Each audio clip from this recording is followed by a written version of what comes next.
ঠিক আছে, তো চলো আমরা ক্লাস 11 এর এখন শুরু করছি গ্র্যাভিটেশন। তো গ্র্যাভিটেশনের ফার্স্টে যেটা আছে সেটা হচ্ছে নিউটনস ল অফ গ্র্যাভিটেশন। ঠিক আছে, আমরা নিউটনস লতে আসবো একটু পরে, কিন্তু তার আগে আমরা ইলেকট্রিসিটিতে কুলম্বস ল পড়েছিলাম।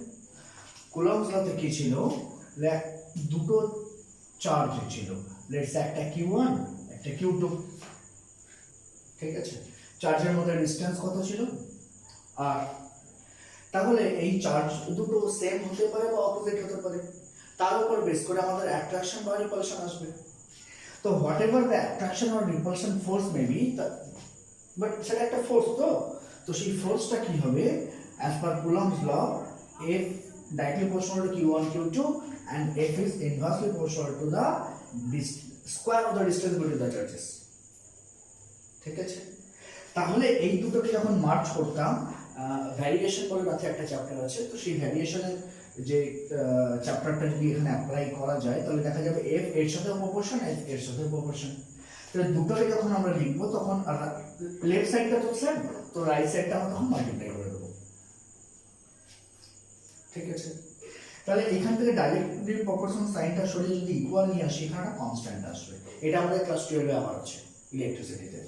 তো কনস্ট্যান্টটা is equals to Q1 Q2 by r square. চলে এলো ফর্মুলা।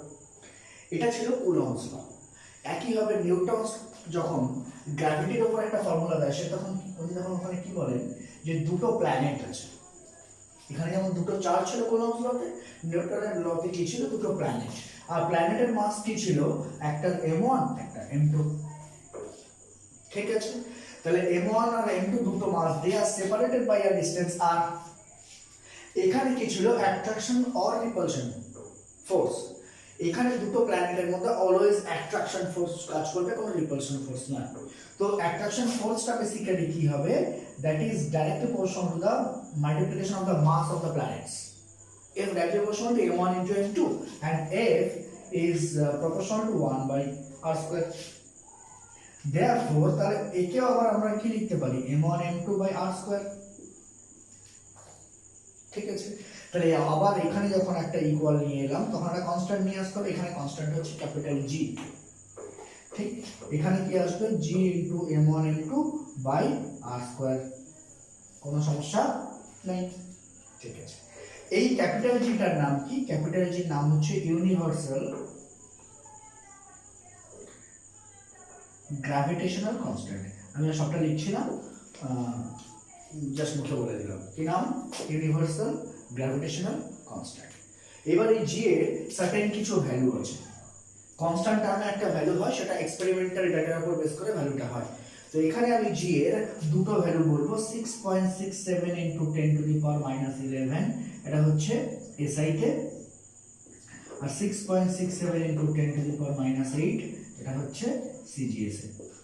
তো এসআই টাই লিখি বা সিজিএস এ লিখি, আমাদের একটা ইউনিট তো ডেফিনেটলি লিখতেই হবে। তো এখন এবার দেখে নেওয়া যাক যে এই ক্যাপিটাল জি, যাকে আমরা ইউনিভার্সাল গ্র্যাভিটেশনাল কনস্ট্যান্ট বলছি, তার ইউনিটটা কি হবে। দেখ, তাহলে এটা একটা equation, F equals to J into M1 M2 by r square। তাহলে আমরা কার ভ্যালু বা কার ইউনিট বার করতে চাইছি, ক্যাপিটাল জি। তাহলে যার ইউনিট বার করতে চাইছি তাকে একটা সাইডে রাখি, বাকি টার্মগুলোকে অন্য সাইডে নিয়ে চলে যাই।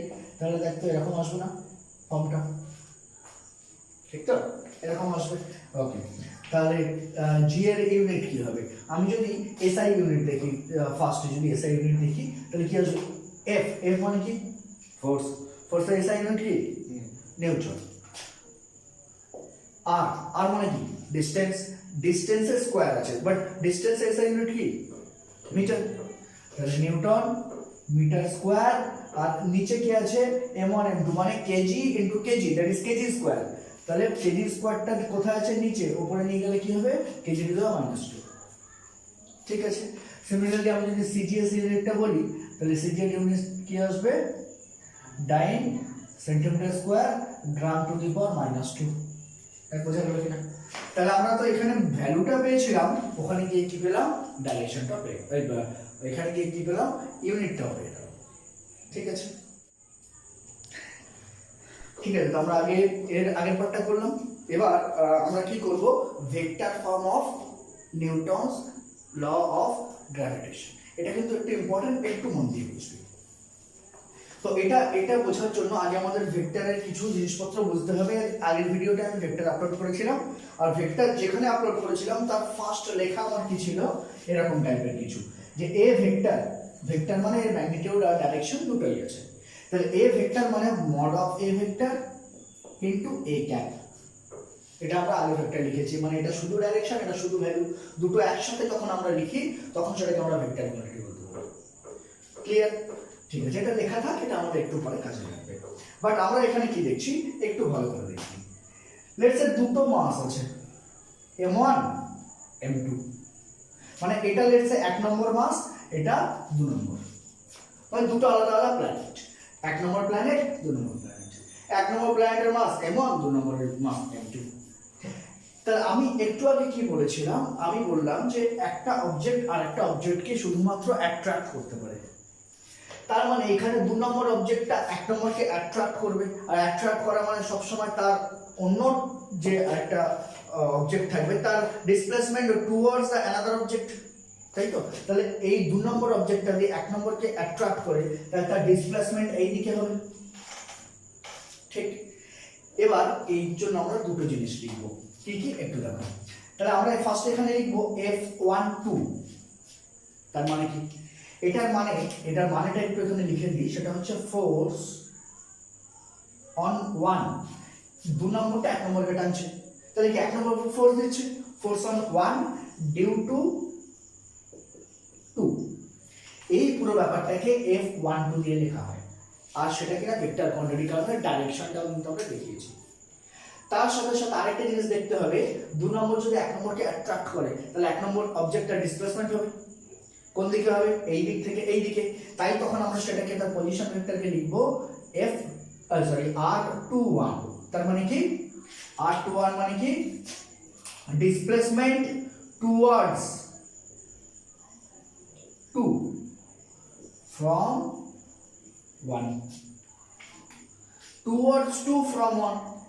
ঠিক আছে, এটাকে আমরা এটাও বলতে পারি দিস নাম্বার 1, এই যে 1 নম্বর যে প্ল্যানেটটা আছে, অ্যাপ্রোচিং টুয়ার্ডস 2, অ্যাপ্রোচিং 2 ফ্রম 1, এটাও বলা যেতে পারে। বাট সেটা কি, না পজিশন ভেক্টর। ঠিক আছে, আমরা যখনই ভেক্টর বলছি তার মানে এর একটা ম্যাগনিটিউড যখন আছে তার সাথে সাথে কিন্তু একটা ডাইরেকশন আছে, এটা মাথায় রাখতে হবে। ঠিক আছে, আমরা একটু আগে নিউটনস যে ফর্মুলাটা ডিরাইভ করেছিলাম, ফর্মুলাটা কি ছিল?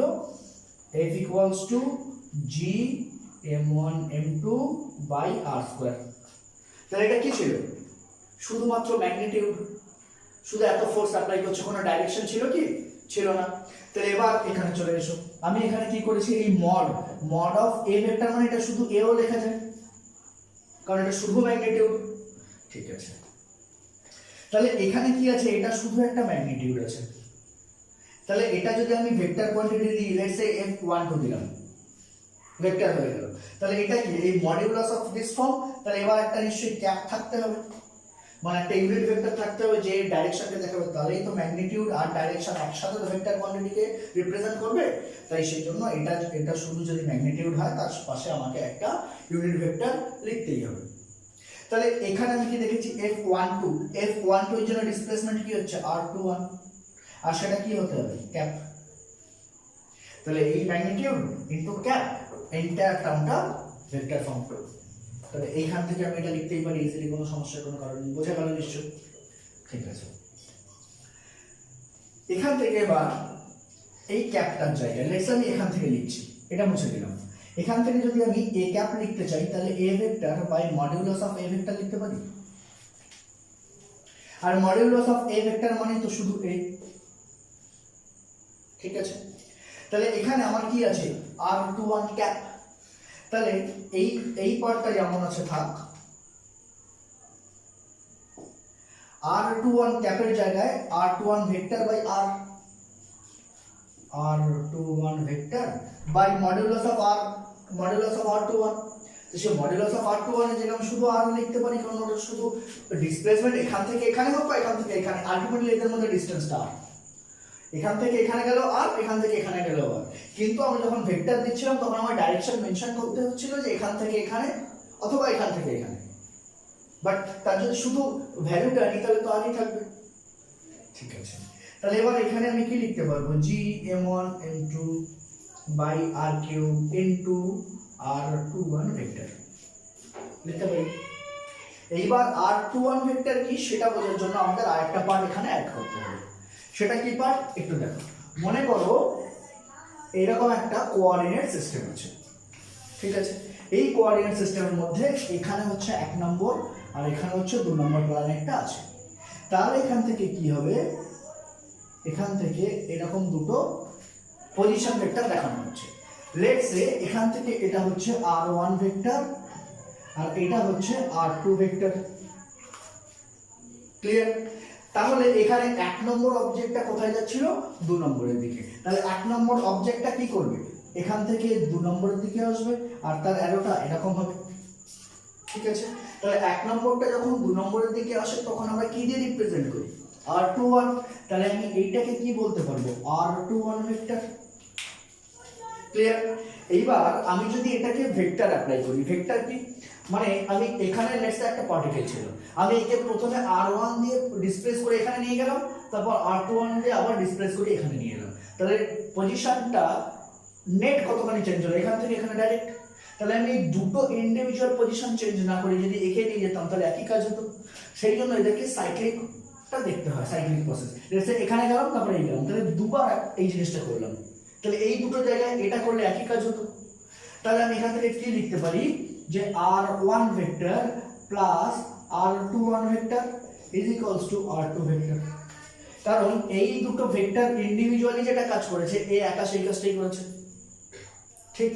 তাহলে এখান থেকে আমি r21 ভেক্টর এটাকে r2 মাইনাস r1 ভেক্টর লিখতে পারি। তাহলে এইবারে আবার এখানে চলে আসি, এখানে কি আছে, r21 ভেক্টর আছে। তাহলে যখনই এখানে r21 ভেক্টর আছে আমি এখানে কি করলাম, r21 ভেক্টরটা r2 vector minus r1 vector করে দিলাম, কোনো সমস্যা নেই, ঠিক আছে। আমরা এতক্ষণ এখানে কি দেখলাম, 2 নম্বর অবজেক্টটা 2 নম্বর অবজেক্টটা 1 নম্বরকে নিজের দিকে অ্যাট্রাক্ট করছে।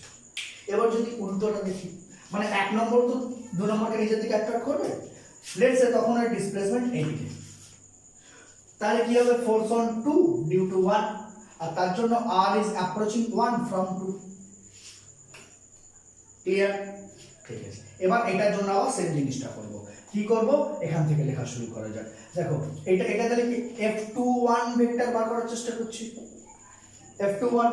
তাহলে f21 মানে কি, g m1 m2 by r square into f21 force যখন তখন ডিসপ্লে মানে পজিশন ভেক্টর কি হচ্ছে r12 ক্যাপ, ঠিক তো, r12 ক্যাপ। তাহলে একদম এটার মতোই আমি সিমিলারলি বলেও লিখতে পারতাম, না লিখে পুরোটা আবার ডিরাইভ করে দেখাচ্ছি যাতে কারোর কোথাও কোনো সমস্যা না থাকে। তাহলে G m1 m2 by r square into এই যে r12 ক্যাপ আছে, তাহলে এই ক্যাপের জায়গায় আমরা কি করেছিলাম, ভেক্টর বাই তার শুধু ম্যাগনিটিউড। তাহলে এখানেও কি করব, r12 ভেক্টর বাই শুধু r মানে মড অফ r। তাহলে এখান থেকে কি আসবে, G m1 m2 by r cube into r12 vector. তাহলে এখান থেকে r21 ভেক্টর যেমন r2 মাইনাস r1 পেয়েছি, সিমিলারলি r12 ভেক্টর মানে কি হবে, r1 vector minus r2 vector, ওটা লিখলাম g m1 m2 by r cube into r1 vector minus r2 vector. Clear? তো দেখবো এই টার্মটার সাথে এই টার্মটা সব ম্যাচ আছে, শুধুমাত্র ব্র্যাকেটের টার্মটা ছাড়া। তাহলে এই টার্মটাতে আমি যদি মাইনাস কমন নিয়ে নিই তাহলে এরকম লেখা যায় g m1 m2 by r cube into r2 vector minus r1 vector। হ্যাঁ লেখা যায় প্লাস প্লাস না বাবা, মাইনাস কমন নিলাম, তাহলে r2 minus r1, ঠিক আছে। তাহলে এই পুরো টার্মটার ভ্যালু কি, f12 ভেক্টর। তাহলে এই পুরো টার্মটার জায়গায় ভালো করে দেখবে, আমি যে পার্টটা বক্স করছি এই পুরো টার্মটার ভ্যালু কি, f12 ভেক্টর। তাহলে এইখানে মাইনাস f12 ভেক্টর লিখতে পারি এই বক্সের জায়গায়, এই বক্স পার্টের জায়গায়, আর এখানে কি ছিল, f21 ভেক্টর।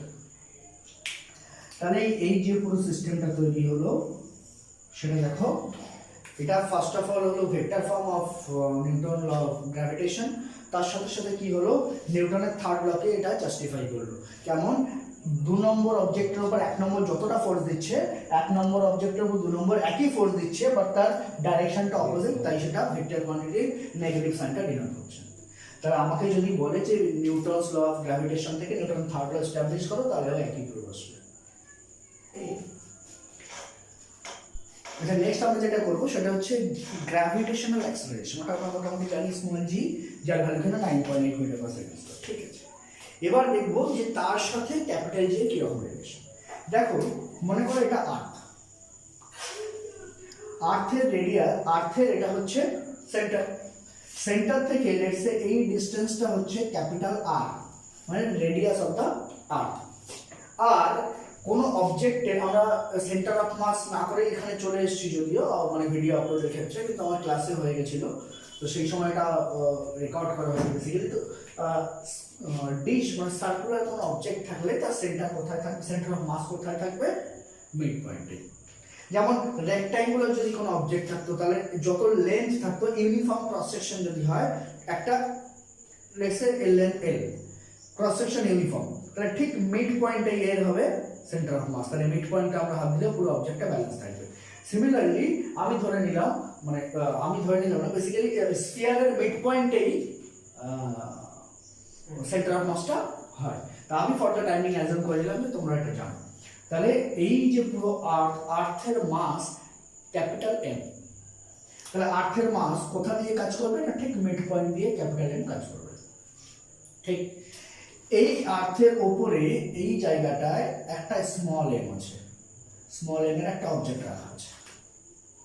তাহলে আর্থ কি করবে? সবসময় কি দিকে সেন্টারের দিকে টানবে, আর তার জন্যই গ্র্যাভিটেশনাল ফোর্স আছে। তাহলে আমরা F ইকুয়ালস টু কি জানি? m into a। এই পার্টিকুলার কেসে এটা কি g, মানে গ্র্যাভিটেশনাল অ্যাক্সেলারেশন।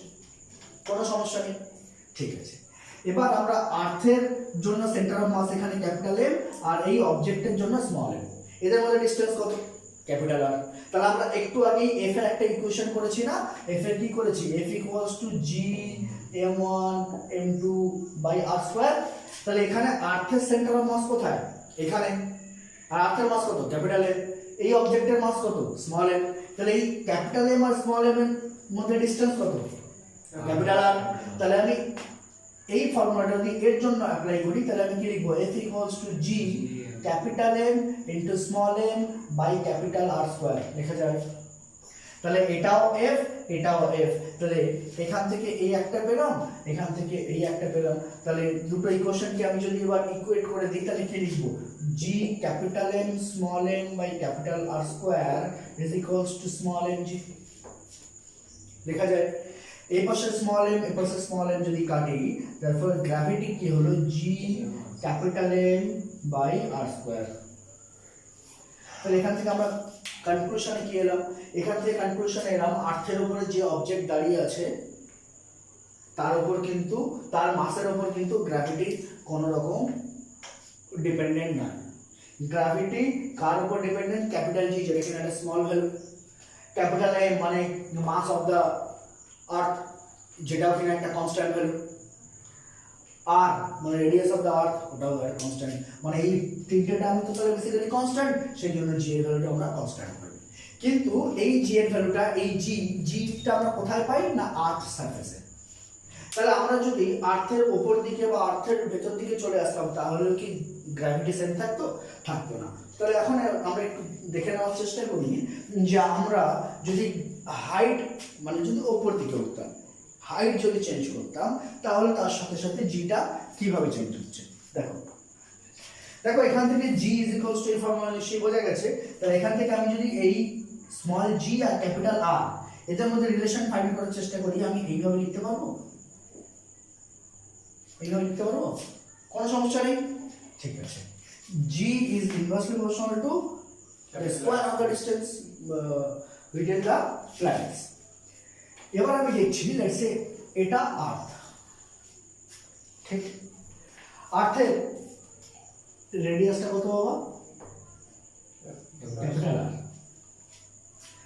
আর এই অবজেক্টটা যে আগে এখানে ছিল এবার লেটস সে একটু হাইটে চলে গেছে, লেটস সে এখানে চলে গেছে,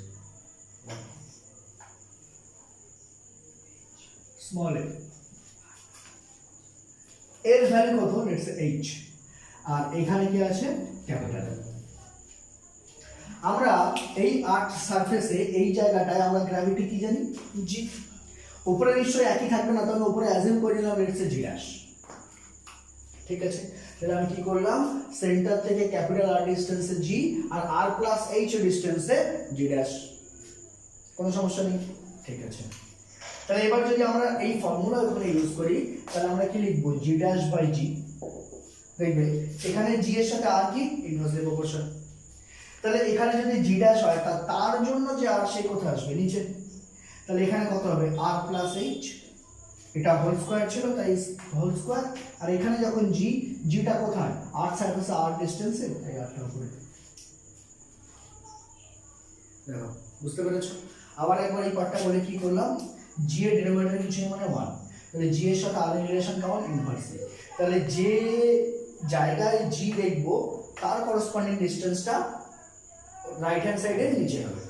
তাহলে আমি g ড্যাশ কোথায় দেখছি, r প্লাস h সাইডে, তাহলে তার করেসপন্ডিং ডিসটেন্সটা দেখো রাইট সাইডে নিচে। সিমিলারলি g যদি এখানে দেখি, g কোথায়, r সারফেসে মানে r ডিসটেন্সে, তার করেসপন্ডিংটা উল্টো দিকে, ইনভার্সলি প্রপোর্শন। ঠিক আছে, তাহলে এখান থেকে আমি g dash equals to r square by r plus h whole square into g বলতে পারি। এই ফর্মুলা ইউজ করে নিটে গত 2-3 বছরের অনেকগুলো কোশ্চেন আছে।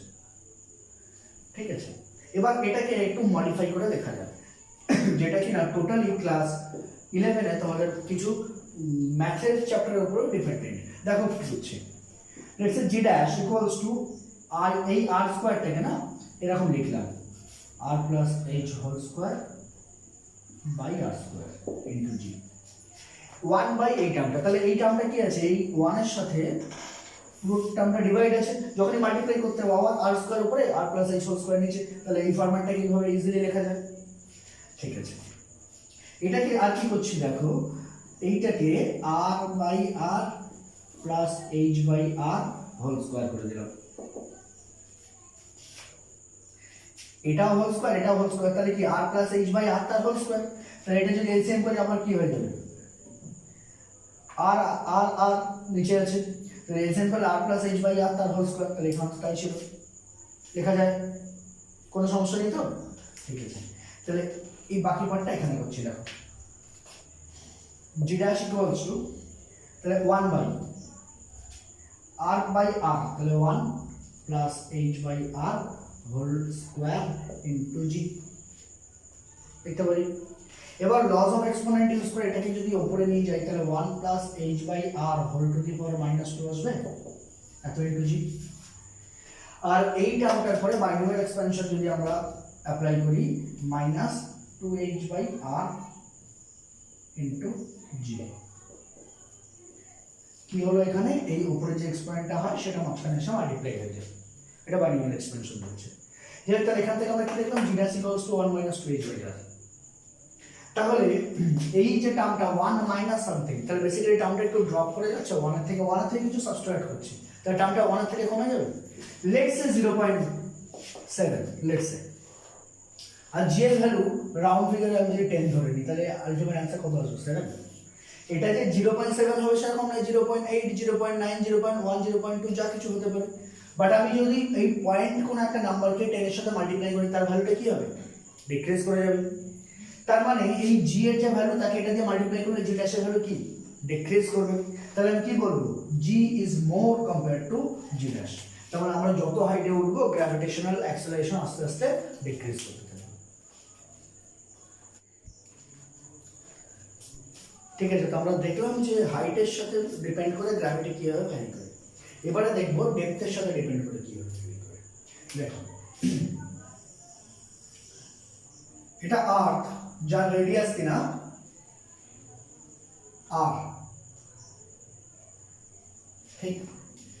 আমরা কি করলাম, উপর থেকে কিছুটা ডেপথে চলে গেলাম, লেটস আমরা এই পজিশনে আছি, তাহলে এই পজিশনে যখন থাকবো এখানে একটা এরকম ভার্চুয়াল একটা আর্থ আমরা ইনিশিয়ালি একটা ডিজাইন করে দেব।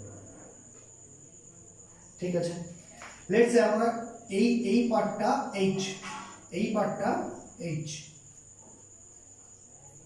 তাহলে বাকি পার্টটা কত হবে ভেতরে এই পার্টটা r মাইনাস h।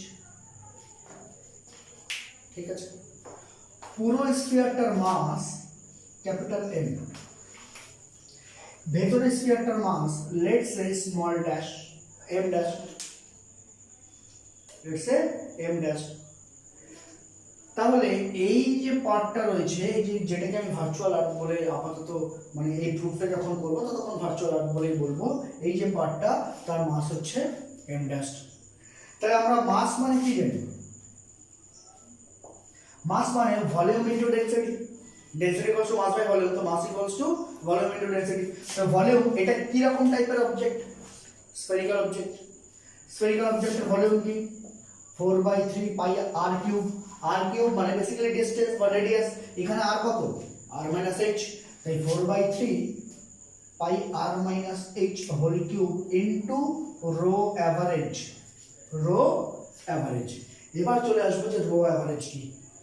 দেখো আমরা যত আর্থের সেন্টারের দিকে যাব ততই ম্যাগমা এরকম অনেক কিছু জিনিসপত্র পাবো, সো অ্যাজ আ রেজাল্ট এদের ডেনসিটি কোথাও সেম নয়, কম বেশি হতে পারে। তো সেই রো অ্যাভারেজ কত, ডেনসিটিটা কত একবার দেখে নিই। রো ডেনসিটি মানে কি মাস বাই ভলিউম, তো আমরা কি করছি পুরোটার অ্যাভারেজ মানে পুরোটার মাস নেব বাই পুরোটার ভলিউম নেব। ঠিক, তাহলে এখান থেকে আমি কি লিখবো 3m by 4 pi capital R cube. ঠিক আছে, তাহলে এবার সেটাকে এখানে লিখলাম রো এর জায়গায়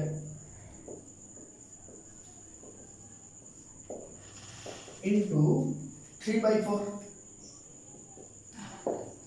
m by pi R cube, m by pi R cube. তাহলে 4 কাটলো, 3 কাটলো, পাই কাটলো। তাহলে এখানে কি m r minus h whole cube by capital R cube. তো আমরা এখানে কি পেলাম? এই যে ভার্চুয়াল যে আর্থের কথা বলছিলাম তার মাস পেলাম। তাহলে ভার্চুয়াল আর্থের উপরে লেটস সে এইখানে আমি দাঁড়িয়ে আছি, তাহলে আমার মাস কত? Small m। আর এই ভার্চুয়াল আর্থের সারফেসে লেটস সে যেটা হচ্ছে g ড্যাশ। ঠিক আছে, তাহলে এইখানে যদি আমি দেখি তাহলে এই ভার্চুয়াল আর্থের রেসপেক্টে এখন এই সেন্টারের মাস কত? Small m, sorry m dash, আর আমি এখানে আছি আমার মাস স্মল m। তাহলে এই পুরো সিস্টেমটা যদি আমি এখন এই পার্টটা দেখি আরেকবার ভালো করে বুঝবি, এই ভার্চুয়াল আর্থের মাস হচ্ছে m ড্যাশ যেটা কিনা সেন্টার অফ মাস, আর এই জায়গাটায় আমি আছি আমার মাস হচ্ছে স্মল m। তাহলে আমাদের মধ্যে ডিসটেন্স কত? r minus h। তাহলে এখানে যদি আমি ফোর্সের সেই ভ্যালুটা অ্যাপ্লাই করি তাহলে কি পাবো? g m1 m2, তাহলে এখানে তো m1 নয় m ড্যাশ আর একটা small m by m1 m2 by r square. এখানে r টা কি? r মাইনাস h, তাই r মাইনাস h এর হোল স্কয়ার। নিশ্চয়ই বোঝা গেল? আবার একবার বলি, এটা এই রেড যে সার্কেলটা সেটা হচ্ছে আর্থের সারফেস, একটা অবজেক্ট এখান থেকে আর্থের ভেতর দিকে চলে এসেছে, কতটা না h ডেপথ চলে এসেছে। তাহলে সেন্টার থেকে রিমেইনিংটা কত? এটা r minus h, r minus h। তাহলে এখন স্মল m অবজেক্টটা এখানে আছে আর পুরো এই ভার্চুয়াল আর্থের মাসটা এইখানে সেন্টার অফ মাস হয়ে আছে m ড্যাশ, আর তাদের মধ্যে সেপারেশন হচ্ছে r মাইনাস h। তাহলে দুটো মাস একটা m ড্যাশ একটা small m dash small m, separation কত? r minus h, r minus h whole square. ঠিক আছে, ওকে। তাহলে এবার এখানে কি করব? ওই m ড্যাশ এর জায়গায় ভ্যালুটা রেখে দেব। তাহলে m ড্যাশ এর জায়গায় যদি ভ্যালুটা রাখি, আগে g small m by r minus h whole square করলাম, এবার m ড্যাশ এর জায়গায় এই ভ্যালুটা লিখলাম capital M into r minus h whole cube by capital R cube. তাহলে এবার এখান থেকে আমি পুরো সিস্টেমটা কি লিখছি? g capital M small m by r cube into এখানে r minus h whole square, এখানে r minus h whole cube, তাহলে বেসিক্যালি কি থাকবে? r minus h। ঠিক আছে, তাহলে এটা কি পেলাম? ফোর্স। কোথায়? না অবজেক্ট এখন এখানে আছে। তাহলে অবজেক্ট যখন ওখানে থাকবে তখন কি হবে, mg ড্যাশ হবে না, কি হবে mg ড্যাশ। তাহলে এইটা যদি সারফেস হয় তাহলে এইখানে অবজেক্ট থেকে অবজেক্টকেও সেন্টার থেকে টানবে আর তাহলে এই পজিশন আমরা কি f ইকুয়ালস টু m এ যেমন আগেরটা যেমন f ইকুয়ালস টু mg করলাম, এখানে তো g না, এটা কি হবে mg ড্যাশ। তাহলে আমরা এখানে কি লিখবো, f এর জায়গায় mg ড্যাশ স্মল m, কেন, কারণ অবজেক্টের উপর অ্যাপ্লাই হচ্ছে তাই অবজেক্টের মাস, ঠিক আছে, is equals to gmm by r cube into r minus h, এই জাস্ট ভ্যালুটা ওখানে লিখে দিলাম, ঠিক আছে। তাহলে এবার এখানে কি এই m কাটবে, তাহলে এখানে কি হচ্ছে g dash equals to gm by r cube, এই r কিউবটাকে r square into r minus h by r, এইভাবে ব্রেক করলাম, এই r কিউবটাকে r স্কয়ার আর r এর মধ্যে ব্রেক করলাম। তাহলে কি হবে, এই gm বাই r স্কয়ারটাকে আমরা স্মল g বলি, একটু আগে আজকে প্রুফ করেছি। তাহলে এখানে কি আসবে, g dash equals to 1 minus h by r into g। আগেরটা যেটা করেছিলাম ওটা কি এসেছিল 1 মাইনাস 2h বাই r, আর এটা কি হলো 1 মাইনাস h বাই r। এই সেম ফর্মুলা দিয়েই 2020 তে বোধহয় নিটে একটা এসেছিল, আর তার আগের বেশ কয়েক বছরে এরকম ডেপথ রিলেটেড ফর্মুলা, কোথাও কোথাও কোনো বইতে h এর জায়গায় d লেখা থাকে ওটা ডেপথ বোঝানোর জন্য, বাকি সব সেম। তাহলে এখানে আবার আমরা একই দেখবো 1 মাইনাস সামথিং, মানে পুরো টার্মটা 1 থেকে ডিক্রিজ করে যাবে, তার সাথে g মাল্টিপ্লাই করে আমরা j ড্যাশ পাবো। তাই এখান থেকে আমরা একই কথা বলতে পারি g is greater than j dash. তাহলে আজকে ভিডিওটা বেসিক্যালি এতদূরই রাখলাম। g এর আরেকটা ভেরিয়েশন আছে, ও নিচে অ্যাক্সিসের রেসপেক্টে রোটেশন, আর তারপর ওই গ্র্যাভিটেশনাল ফিল্ড, পটেনশিয়াল, এই সমস্ত কিছু আছে, তারপর চলে যাবো কেপলারস ল, এটা আমার নেক্সট ভিডিওতে আসছে।